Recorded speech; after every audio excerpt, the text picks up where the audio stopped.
Respons Ole Romagnoli dapat tawaran jadi pemain naturalisasi, tak menolak. Penyerang FC Utrecht Belanda, Ole Romagnoli ternyata sudah dilobi Ketua Umum PSSI Erick Thohir. Pemain 23 tahun itu digadang-gadang menjadi WNI lewat jalur pemain naturalisasi. Diketahui di Timnas Indonesia belum memiliki pemain diaspora untuk posisi striker. Timnas Indonesia saat ini memang membutuhkan tambahan amunisi lagi. Terlebih mereka akan tampil di kualifikasi Piala Dunia 2026 putaran ketiga zona Asia. Pada September mendatang, Indonesia akan bertemu tim-tim kuat seperti Arab Saudi dan Jepang. Karenanya skuad Garuda butuh tenaga tambahan.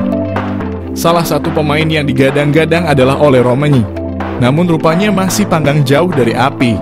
Garuda sepertinya sulit mendapatkan Ole Romagnoli.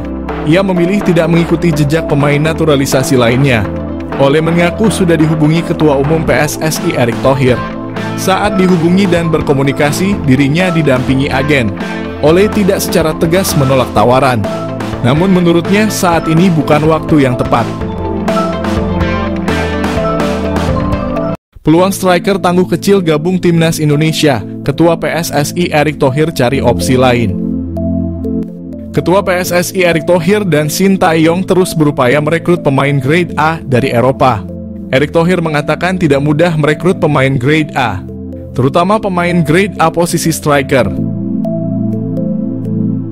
PSSI sangat ketat melakukan penjaringan pemain striker grade A. Ole Romagnoli salah satu striker pemain grade A yang diincar PSSI. Pemain asal Belanda itu berkali-kali dihubungi PSSI, namun belum memberikan kepastian jawaban. Shin Tae-yong terus berjuang menyusun skuad Timnas Indonesia. Leg 2 kualifikasi Piala Dunia 2026 Irak versus Indonesia. Shin Tae-yong punya kesempatan membalas kekalahan dari Irak. PSSI sudah lama mengincar Ole Romagnoli bergabung skuad Timnas Indonesia. Ole Romagnoli masih ragu karena masih menunggu panggilan bergabung skuad Timnas Belanda. Namun nama Ole Romagnoli belum kunjung masuk skuad Timnas Belanda. Siapa Delano Ladan, penyerang jebolan Feyenoord yang bermimpi bela Timnas Indonesia? Pemain keturunan Indonesia, Delano Ladan menunjukkan hasratnya yang kuat untuk membela Timnas Indonesia. Ladan bahkan mengambil inisiatif dengan mengirim pesan langsung melalui Instagram kepada Ketua Umum PSSI, Erick Thohir. Isu mengenai minat Ladan untuk dinaturalisasi pertama kali mencuat melalui akun Instagram @footballindonesia. Meski begitu, respons Ladan masih simpang siur. Namun kini keinginannya untuk bermain bersama Timnas Indonesia bukan hanya sebatas rumor.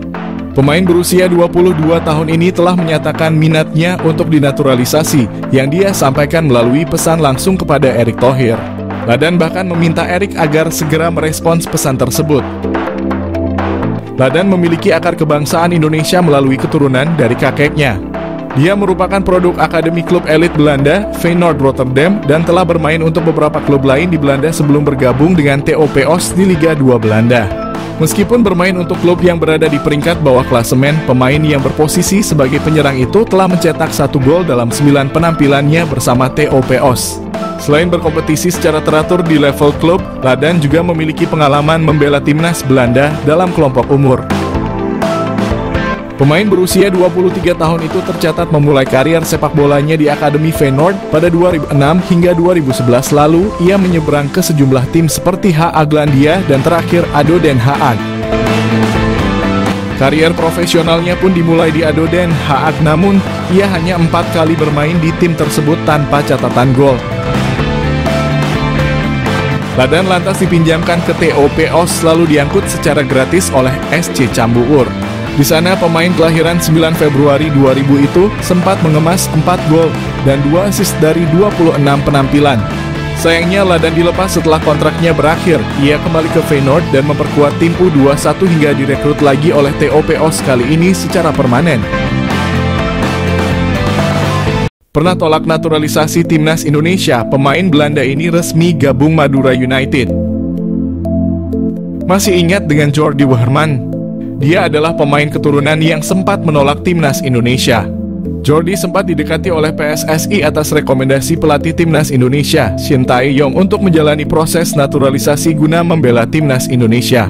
Tapi saat itu pemain yang pernah memperkuat Belanda U20 itu menolak dengan dalih ingin fokus ke kariernya dan klubnya terlebih dahulu. Kini, kabar mengejutkan datang. Alih-alih berkarier di Eropa, Jordi resmi bergabung dengan Madura United. Jordi Wehrman punya darah Indonesia dari ibunya. Walau di Feyenoord sejak kecil, dia datang ke Madura United untuk merasakan sengitnya bertarung di Liga 1 dan Asia. Jordi Wehrman pernah bermain bersama klub-klub top Eropa seperti Feyenoord, ADO Den Haag, dan tim papan atas Swiss FC Luzern. Jordi Wehrman mengawali kariernya sebagai pesepak bola di tanah kelahiran, yakni Hague, Belanda. Klub VVS VH menjadi klub pertama yang dijajal Jordi saat usianya masih 7 tahun. Kemudian, Jordi melanjutkan kariernya di Akademi Feyenoord. Hasilnya, ia berhasil naik kelas dari kelompok umur. Performa gembilangnya bahkan membuat Jordi dipinjamkan ke FC Dordrecht pada 2019 lalu agar dapat menambah jam terbang di level profesional. Selama berseragam Dordrecht, Jordi berhasil tampil sebanyak 24 kali dengan mencatatkan 1 gol dan 4 assist. Torehan tersebut tentu membuat Feyenoord meminjamkannya ke klub papan atas Swiss, FC Luzern, pada 2021 lalu. Ia berhasil menjadi pemain andalan hingga akhirnya dipermanenkan setelah menjalani 6 bulan masa pinjaman di Luzern. Pada 2022, Luzern pun meminjamkannya ke ADO Den Haag hingga 2023 lalu. Ia berhasil tampil apik dengan membukukan 2 gol dan 1 assist dari 21 penampilannya bersama ADO Den Haag. Namun masa peminjamannya di ADO Den Haag berakhir, FC Luzern memutuskan melepasnya sehingga Jordi Wehrman berstatus tanpa klub sejak Juli hingga Oktober 2023. Beruntung nasib Jordi diselamatkan oleh tim kasta kedua Kroasia, NK Vukovar 1991. Kini perjalanan Jordi sampai ke Indonesia dan resmi bergabung ke Madura United untuk Liga 1. Meskipun masih tampil di Feyenoord U21, namun statistik cukup mentereng dengan catatan 1 gol dan 3 assist dari 16 penampilan.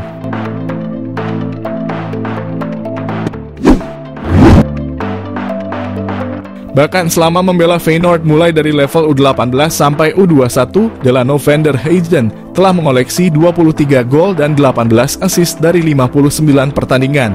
Delano van der Heijden sebelumnya pernah dilirik Shin Tae-yong untuk timnas Indonesia di Piala Dunia U20 bersama Ivar Jenner dan Justin Hubner yang batal terlaksana. Tak lama berselang, Delano van der Heijden dikabarkan mendapat undangan dari Shin Tae-yong bersama Rafael Struijk dan Zico Sore untuk menjalani seleksi timnas Indonesia. Akan tetapi peran vital Delano van der Heijden di Feyenoord U21 membuatnya tidak dapat menyanggupi undangan Shin Tae-yong ke timnas Indonesia. Kini Delano van der Heijden tampaknya telah cukup siap apabila kembali diberi kesempatan oleh PSSI dan Shin Tae-yong untuk membela tanah leluhurnya, timnas Indonesia. Tristan Go-Oijer ungkap alasan tolak jadi WNI. Situasi sulit dijelaskan. Fakta mengejutkan soal Tristan Go-Oijer, salah satu pemain keturunan Belanda yang menolak menjadi warga negara Indonesia, ada situasi yang sangat sulit untuk bisa dijelaskan. Sayangnya pemain seharga 34 miliar itu mengungkap kesulitan yang dihadapi soal kemungkinan menjadi WNI dan membela timnas Indonesia. Baru-baru ini Go-Oijer mengungkap fakta cukup mengejutkan perihal dirinya diberi tawaran untuk menjadi WNI dalam pendekatan yang dilakukan PSSI. Menurut pemain yang pernah membela timnas Belanda U19 itu, ada sesuatu yang sulit ia jelaskan dan membuatnya terhalang menjadi WNI. Pemain berposisi bek kanan yang saat ini membela Ajax Amsterdam diketahui memiliki darah keturunan Indonesia dari Maluku. Meski begitu, Go-Oijer belum tahu situasi pasti mengenai Maluku dan Indonesia. Hal ini ia ungkap dalam wawancara bersama Yusa Nugraha. Pasalnya, Go-Oijer menyebut jika segala keputusan yang ia ambil harus sesuai dengan persetujuan keluarga. Jika tidak, maka hal itu akan membuat malu keluarganya. Pemilik 19 caps di Eredivisie ini bertemu staf ahli Kemenpora, calon pemain naturalisasi baru timnas Indonesia. Timnas Indonesia mendapat kabar gembira jelang mengikuti putaran ketiga kualifikasi Piala Dunia 2026 zona Asia. Winger Vitesse Arnhem keturunan Indonesia, Miliano Jonathans bertemu dengan staf ahli Kemenpora, Hamdan Hamedan. Hal ini diketahui dari unggahan Hamdan Hamedan di akun Instagram pribadinya. Senang bertemu Anda lagi Jonathans dan keluarga. Nikmati liburan Anda @milianojonathans_, tulis Hamdan Hamedan di Instagram story miliknya. Belum diketahui perbincangan apa yang dilakukan Hamdan dan Jonathans beserta keluarganya. Jika Jonathans masuk program naturalisasi, kekuatan timnas Indonesia akan semakin bertambah. Pemain berdarah Maluku ini bisa bermain di beberapa posisi seperti sayap kanan, kiri, gelandang tengah, gelandang serang, dan penyerang. Meski perolehan gol dan asisnya tidak banyak, Jonathans memiliki pengalaman cukup mumpuni bermain di Eredivisie. Meski usianya baru 20 tahun, Jonathans telah bermain sebanyak 19 kali di Eredivisie untuk Vitesse Arnhem. Apabila PSSI serius untuk menaturalisasi Jonathans, lini depan skuad Garuda akan semakin mengerikan. Dia bisa berkolaborasi dengan Ragnar Oratmangoen dan Rafael Struijk di lini depan timnas Indonesia untuk putaran ketiga nanti. Pemain Liga Jerman Ethan Kohler siap dipanggil Ketua PSSI Erick Thohir. Perkembangan sepak bola Indonesia semakin maju menarik pemain keturunan Indonesia ingin bermain di timnas Indonesia. Pemain keturunan Indonesia dari Eropa terang-terangan ingin gabung timnas Indonesia. Ethan Kohler, pemain Liga Jerman ini mengharapkan Ketua PSSI Erick Thohir dapat menghubunginya. Ethan Kohler menyatakan siap bergabung timnas Indonesia dengan posisi sebagai bek. Ethan Kohler ternyata berasal dari Bali, Amerika Jerman. Nenek Ethan Kohler berasal Bali, Indonesia. Ayahnya berasal dari Jerman. Ethan Kohler dan keluarganya tinggal di Amerika. Saat ini Ethan Kohler tergabung dalam klub Werder Bremen U19 Liga Jerman.